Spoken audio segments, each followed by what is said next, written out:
බොහෝ පාර්ශවයන් හැම මොහොතේම ප්‍රශ්න කරන මාතෘකාවක් තමයි රටේ ආර්ථිකයේ වර්තමාන රජයෙන් වර්තමාන ආණ්ඩුවෙන් බොහෝ දෙනා අමාත්‍යවරුන්ගෙන් ප්‍රශ්න කරන කාරණයක් තමයි ආර්ථිකමය තත්ත්වයන් පිළිබඳව සහ ප්‍රශ්නකාරී තත්ත්වයන් පිළිබඳව ආර්ථිකයේ සම්බන්ධව. මේ හා සම්බන්ධව අද දවසේදී ස්ටුඩියෝ ලේක් හවුස් තුලින් ප්‍රශ්න කරන්න අපි ආරාධනා කළා කර්මාද සහ ව්‍යවසායකත්ව සංවර්ධන නියෝජ්‍ය අමාත්‍ය චතුරංග අබේසිංහ නියෝජ්‍ය අමාත්‍යතුමාට. ආයුබෝවන් නියෝජ්‍ය අමාත්‍යවනි. ආයුබෝවන්. ඔබ සමාජ මාධ්‍යවල ජනප්‍රිය චරිතයක්. ඒකට එක හේතුවක් විවිධ පාර්ශ්වයේ පරණ Facebook පෝස්ට් උඩට ගන්න එක. ආණ්ඩුව අරගෙන අවුරුදු 1කමාරකට පස්සේ ඔබට ආණ්ඩුව ගැන නියෝජ්‍ය අමාත්‍යවරයෙක් විදිහට මොකක්ද කියන්න තියෙන කෙලින්ම ඇහුවොත් මේ කාලේ කරපු වැඩ ගැන තෘප්තිමත්ද? ඇත්තටම බොහොම සතුටුයි පරණ පෝස්ට් වල ගන්න එක. මොකද අපි දේශපාලන දර්ශනයක් සහ ආර්ථික දර්ශනයක් මත තමයි සමාජ මාධ්‍යම හිමි. ඒ නිසා මේ හැම පෝස්ට් එකකම නිදාන කතාවක්. ඒ නිදාන කතාවද රටට වෙච්ච හානිය හරහා තමයි ඒක තියෙන්නේ. එතකොට ඒක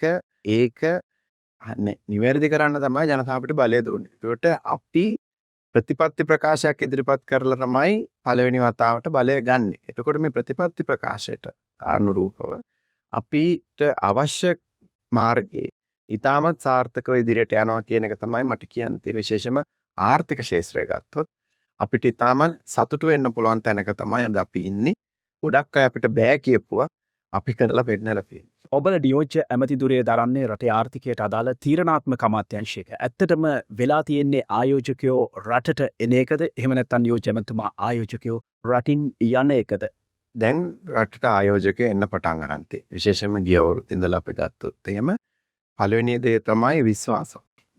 රාජ්‍ය පිළිබඳ තියෙන විශ්වාසය ගොඩනගන්න අපිට පුළුවන්කමක් ලැබිලා තියෙන එක. අපින් විතරක් නෙමෙයි. ඔබ දකින්න නැති IMF ආයතනයේ ප්‍රධාන විධායක නිලධාරීතුමියත් කියනවා ජනතාව විශ්වාස කරන රජයක් බිහි වෙලා තියෙනවා. අද වෙනතුරු අපි කිසිදු ආයෝජකයෙක්ගෙන් අයිති ඉල්ලුමක් කරලා නැහැ. ඒක ආයෝජකයෝ දන්නවා. ඇවිල්ලා පරණ කතාවත් අපිට කියලා. මේකේ ඊළඟ කාරණය තමයි ආර්ථික ස්ථායීතාව. ඒතර ආර්ථික ස්ථායීතාවය සහ අනාගත ආර්ථික දැක්ම පේන්නේ නැතුව කවුරුත් ආයෝජනය කරන්නේ නැහැ. ඒතර ලංකාවට ඒ තත්ත්වයක් උදා කරගෙන තියෙනවා. එතනින් එහාට ගියාම ආයෝජකයන්ට සුදුසු පරිසරයක් හදන්න අවශ්‍ය කරන නීතිමය වෙනස්කම් සහ ආයතනික වෙනස්කම් සිද්ධ කරමින් තියෙනවා. ඉතින් ගිය අවුරුද්දේ අපිට ඩොලර් බිලියන 1.9ක පමණ ආයෝජන අපි සාතික කරගෙන තියෙනවා BOI ආයතන. ගිවිසුම්ගත වෙලා තියෙනවා බිලියන 1.1ක්. මේක ඉතිහාසයේ වැඩිම කියලා අපිට කියන්න පුළුවන්. මොකද 2018 අර වරාය ආයෝජනයෙන් තමයි උඩ ගිහින් තිබෙන්නේ. නැත්නම් සාමාන්‍ය අපි මිලියන 700ක් 800ක් තියෙනවා. ඒ වගේම පෝට් සිටි එකටත් නෑනකොට බිලියන 3.9ක ආයෝජන ආකර්ෂණය වෙලා තියෙනවා. ඉතින් ආණ්ඩුව හොඳ නැත්තම් විශ්වාස නැත්තම් අනාගතය ගැන පැහැදිලි නැත්තම් $1 එකක්වත් කවුරුත් ආයෝජනය කරන්නේ නැති අපි හිතනවා. ජාත්‍යන්තර සහාය අපිට මේනකොට හොඳින්ම ලැබිලා තියෙනවා. සෑම රටක් එක්කම අපි හොඳින් ගනුදෙනු කරනවා. අනිවාර්යෙන් විදේශ ආයෝජන ප්‍රමාණය ඩොලර් බිලියන 1.5 දෙකත් අතර ටාගට් එකකට තමයි අපි 2026 යන්නේ. කිය ආණ්ඩුවලින් වසා දැමුණු හෝ අකාරණක්ෂම කෙරුණු රජයේ සමාගම් ලාභ ලබන තත්ත්වයට පත් කරන එක ජාතික ජනබලවේග ආණ්ඩුවේ ප්‍රමුඛ පොරොන්දුවක් වගේම ජනතාව හුඟක් විශ්වාස කරපු කාරණයක් නියෝජ්‍ය ඇමතුමා. ඒත් එක පැත්තකින් සීනි සමාගමේ ප්‍රශ්න මේ ඉලක්ක සඳහා මොකද වෙලා තියෙන්නේ? ඇත්තටම ජාතික තලයේ ව්‍යවසායකත් රාජ්‍ය ව්‍යවසායකව ගත්තොත් සමස්තයම ලාභ ලබන ආයතන බවට පත් වෙලා තියෙනවා. විශේෂයෙන්ම මිල්කෝ ආයතනෙන් අපේ කර්මාන්ත අමාත්‍යාංශයේ තියෙන BCC ලංකා ආයතන මේ වහලා දාන්න තිබ්බ ආයතන. ඊට අමතරව තවත් කුඩා හැංගිලා තිබ්බ ව්‍යාපාර අපි තාමත් කාර්යක්ෂම ඉස්සරහට අරන් යනවා. සතස් වගේ ආයතන කාර්යක්ෂම ඉස්සරහට යනවා. නමුත් සීනි සමාගමේ තියෙන ප්‍රශ්නය මීට වඩා සංකීර්ණ ප්‍රශ්නයක්. ඒ කියන්නේ සීනි සමාගම අපි ගන්නකොටම දරන්න බැරි සේවක පිරිසක් ඒක ඇතුළට අරන් තියෙන. ඒකින නිෂ්පාදන පිරිවෙ වැඩි ඒක අතකින්. තාක්ෂණය ගෙනල්ලා නැති නිසා efficiency එක අඩුයි. ඒ එක්කම අපේ රට අලුත් බදු ප්‍රතිපත්තියකට ගියපු නිසා අපි රාජ්‍ය ආයතනයක් කියලා වෙන් කරන්නේ නැතුව ඒකටත් එකම නීතිය තමයි ක්‍රියාත්මක වෙන්නේ. එහෙම නොවුණා නම් වෙන ප්‍රශ්නයක් අහනවා. ඒතර ඇයි රාජ්‍ය ආයතනයේට බදු නැත්තේ අනෙක් ඒවට විතරක් බදු තියෙන්නේ කියලා. ඒ නිසා මේ වැට් බද්ද නිසා අපේ දුඹුරු සීනි නැත්තම් රටේ හදන සීනි මිල ගණන් වැඩි වෙලා මේක එළියට යන ප්‍රමාණය අඩු වුණා. ඒ වගේම මීට කලින් රජය ගත්ත අත්නෝමතික තීරණ දෙකක් තියෙනවා. එකක් තමයි මේකෙන් එන අතුරුඵලයක් එන එතනෝල් වලින් තමයි අපේ රටේ මධ්‍යසාර කර්මාන්තය ක්‍රියාත්මක වුණේ. නමුත් මෑත ඉතිහාසයේ ඉඳලා බඩිරංගු සහ වෙනත් ධාන්‍ය වලින් එතනෝල් හදන්න අවසර දීලා තියෙනවා පහුගිය හිටපු රජය. මෙන්න මේ නිසා තමයි සීනි කර්මාන්තය අර්බුදයට ලක් වෙන්නේ. ඒකේ පරිපාලනමය කාර්යක්ෂමතාවයෙන් එහා ගිහිල්ලා ව්‍යුහාත්මක ගැටලුවක් තියෙනවා. ඉතින් මේක විසඳ ගන්න තමයි මේ වෙලාව උත්සාහ කරන්නේ. තීරණාත්මක යුද්ධයක් මැදපෙරදිග ක්‍රියාත්මක වෙනවා විශේෂයෙන්ම ඇමරිකාව ඒ වගේම ඊශ්‍රායලය වගේම ඉරානය. මේ යුද්ධයේ වක්‍ර බලපෑම් වලින් අපිට මිදෙන්න බෑ. පෞද්ගලික අංශයේ ආයෝජනවල ස්ථාවරත්වයට මේ තත්ත්වය කොයි විදිහට අපේ රටට බලපායි. ඔව් ඇත්තට මේක ගෝලීය තත්ත්වයක්. එතකොට අපේ රටට තරඟකාරීත්වයේ ගැටලුවක් නැහැ. කියන්නේ අපිට වගේම අනිකුත් රටවල් වලටත් බලපානවා. එක වාසියක් නේ වෙනකොට තියෙන්නේ අපේ මැද පෙරදිග කලාපයට අපනයන ප්‍රමාණය ඉතාමත් සීමිතයි. එතකොට අනෙක් කාරණය ගත්තොත් අපිට නොයැලෙක්කේ විදිහට පොදුවේ හැම ලෝකෙ හැමතැනම නිෂ්පාදන වියදම වැඩි වෙනවා. මොකද බල ශක්තියේ මිල වැඩි වීම නිසා. ඒ වගේම තමයි වෙළඳපොළ යම්කිසි අවපාතයකට එන්න පුළුවන්. අනේ අවපාතය ඇතුලේ අපි කොහොමද අපේ විදේශ සංචිත තර කරගන්න කියන අභියෝගයට තමයි අපි මුහුණ දෙන්නේ. ඉතින් අපි විශ්වාස කරනවා අපි පහුගිය කාලේ ගත්ත ක්‍රියාමාර්ග එක්ක ඩිජිටල් ආර්ථිකයට යන්න.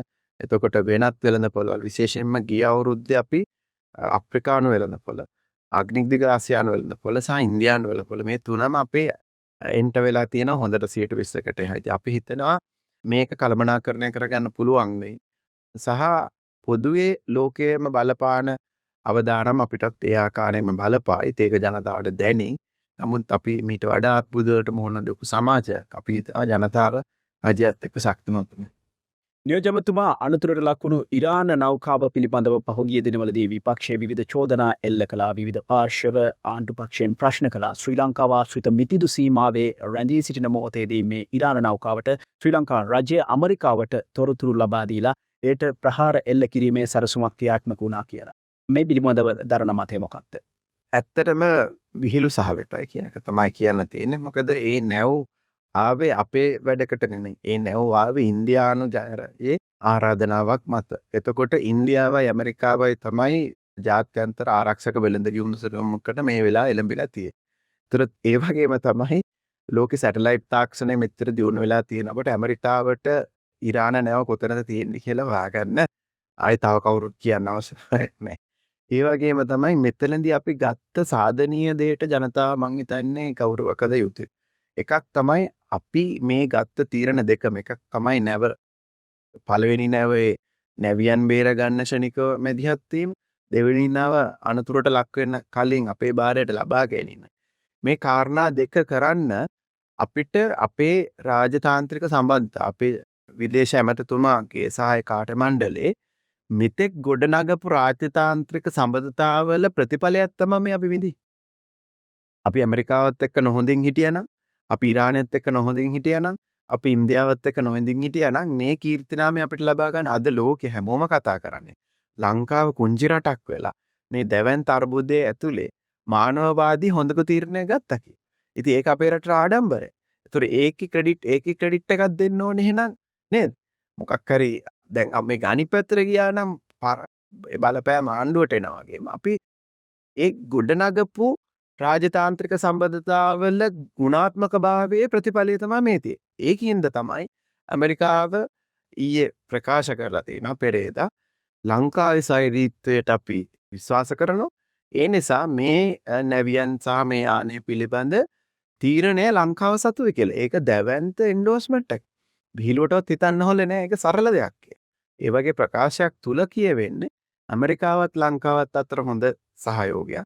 ඉන්දියාවත් ලංකාවත් සහ හොඳ සහයෝගයක්. ඉරානයත් එක්ක අපි අධි කාලයේ ඉඳලා තිබ්බ මිතුදමත් අපි ආරක්ෂා කරගන්න මේ අර්බුද අවස්ථාවේදී පුළුවන් වෙලා තියෙනවා. නියෝජ්‍යමතුමා පෙරේදා ඉන්ධන මිල ගණන් සංශෝධනයක් සිද්ධ වුණා.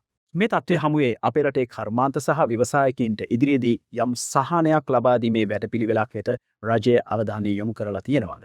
ඇත්තටම ඉන්ධන මිල වෙළඳපොළ මිල අනුව වෙනස් කිරීම අපි ප්‍රතිපත්තිමය වශයෙන් එකග තත්ත්වයක්. මොකද එහෙම නොවිච්ච හින්දා තමයි අපේ ඉන්ධන මිල මේ තරම් වැඩි වෙලා තියෙන්නේ. ඒ කියන්නේ ඉන්ධන සහ විදුලිය එහෙම මිල සංශෝධනය නොකර දශකයක් විතර පැවති නිසා තමයි ඒ ආයතන ණය බරිත වෙලා ඒ ණය වලටත් අපිට ගෙවන්න වෙලා තියෙන්නේ. ඉස්සරහට ඒක අපිට කරගන්න බැහැ නිසා මේක අනිවාර්ය කාර්යයක්. එතකොට අපේ ප්‍රතිපත්තිය තමයි රජයේ තියෙන අරමුදල් ප්‍රමුඛතාවයන් අනුව ආයෝජනය කෙරේ. එතකොට අපිට තීරණය කරන්න වුණොත් යම් යම් ක්ෂේත්‍රවලට යම් කිසි සාහනයක් දිය යුතුයි කියලා ඒක භාණ්ඩාගාරයෙන් තමයි ජීවිතේ. එහෙම නැතුව ඛණ්ඩිත තෙල් නීතිගත සංස්ථාවෙන් හෝ විදුලි බල මණ්ඩලයෙන් ඒක තමයි ප්‍රතිපත්තිය. එතකොට රජය කර්මාන්තකරුවන්ත් එක්ක කතා කරලා අපි බලනවා ඉස්සරහට ලෝකයේ තරංගකාරීත්වයට අපිට හානියක් වෙනවා. අපි වෙනත් රටක් එක්ක තරඟ කරන්න යනකොට ඒ රටේ තෙල් මිලයි අපේ රටේ තෙල් මිලයි සාපේක්ෂව වෙනසක් තියෙනවා නම් අපිට යම්කිසි උදව්වක් කරන්න වෙයි. ඉතින් අපි බලන්නේ තරංගකාරීත්වය තියාගන්න. ඒ සඳහා අවශ්‍ය තියෙන තීන්දුව ආණ්ඩුව ගන්න. අපේ ආර්ථිකය ගොඩනංවන්න කලාපීය වශයෙන් වගේම ලෝකයේ රටවල් එක්ක සාමූහිකව මොන වගේ ගමනක් යන්නද ශ්‍රී ලංකා රජයේ බලාපොරොත්තුව? ඇත්තටම අපේ රටක් විදියට ජාත්‍යන්තරයට සම්බන්ධ වෙලා තිබෙන්නේ නැහැ වෙළඳ ආකාරයෙන්. මොකද අපිට තිබ්බේ ගිවිසුම් තුනයි. ඉන්දියාව, පාකිස්තානය, බංග්ලාදේශ එක්ක තමයි අපි වෙළඳ ගිවිසුම් ගාවේ. මේකට ප්‍රධානම හේතුව තමයි අපි ආර්ථික ප්‍රතිපත්තියක් ක්‍රියාත්මක කරේ නැහැ නිදහස් වෙළඳ ප්‍රතිපත්තියක්. ඒ නිදහස් වෙළඳ ප්‍රතිපත්තියේ ප්‍රධාන අංගයක් තමයි තීරුබදු ප්‍රතිපත්තිය. ඒතර දේශීය කර්මාන්ත ආරක්ෂා කරගනිමින් තීරුබදු ප්‍රතිපත්තිය වෙනස් කිරීමට දැන් අපි සූදානමින් සිටිනවා. ඒක ඇතුලේ තමයි අපිට අග්නේදිග ආසියාවටත් මධ්‍යම මැද පෙරදිගටත් අප්‍රිකානු කලාපයටත් අපේ ව්‍යාපාර පුළුල් කරගන්න පුළුවන්. ඒ සඳහා මේ වෙනකොට විවිධ ක්‍රියාමාර්ග එකක් වෙළඳ කිවිසුම් වලට ලැබෙන. ඊට පස්සේ විවිධ රටවල් දැන් උදාහරණයක් විදිහට අපි ගිය සතියේ ජර්මනියත් එක්ක ඒ වගේ ගිවිසුමකට ආවා. ජපානෙත් එක්ක දැන් ආර්ථික කොරිඩෝරයකට ගිවිසුමකට අපි එනවා. ඒතර මේ වගේ විවිධ පුළුල් පරාසයක් තුළ විදේශ අමාත්‍යාංශයත් කර්මාන්ත අමාත්‍යාංශයත් මුදල් අමාත්‍යාංශයත් මැදිහත් වෙමින් තියෙනවා. අපි හිතනවා අපිට අපනයන ප්‍රමුඛත්වය ලබා ගන්න නම් මෙන්න මේ වෙළඳපොළ ප්‍රසාරණය සහ ආයෝජන ප්‍රසාරණය සිද්ධ කරගන්න ඕනේ. ඒ සඳහා තමයි අපි Expo 2026 නැවත ආරම්භ කරන්නේ ජූනි මාසෙ. ඉතින් වැඩපිළිවෙල කීපයක් ක්‍රියාත්මක වෙනවා. අපි හිතනවා ලංකාව දැවැන්ත අපනයන ආර්ථිකයක් සහ භාණ්ඩ හා සේවා ආර්ථිකයකට යන්න අවශ්‍ය පදනම තමයි මෙලා ස්ටුඩියෝ ලේක්හවුස් තුලින් අද දවසේ අපි ප්‍රශ්න කළේ කර්මාන්ත සහ ව්‍යවසායකත්ව සංවර්ධන නියෝජ්‍ය අමාත්‍ය චතුරංග අබේසිංහ නියෝජ්‍ය අමාත්‍යතුමායවයි. අපි ස්තුතිවන්ත වෙනවා ස්ටුඩියෝ ලේක්හවුස් වෙනුවෙන්. බොහොම ස්තුතියි නියෝජ්‍ය අමාත්‍යතුමා.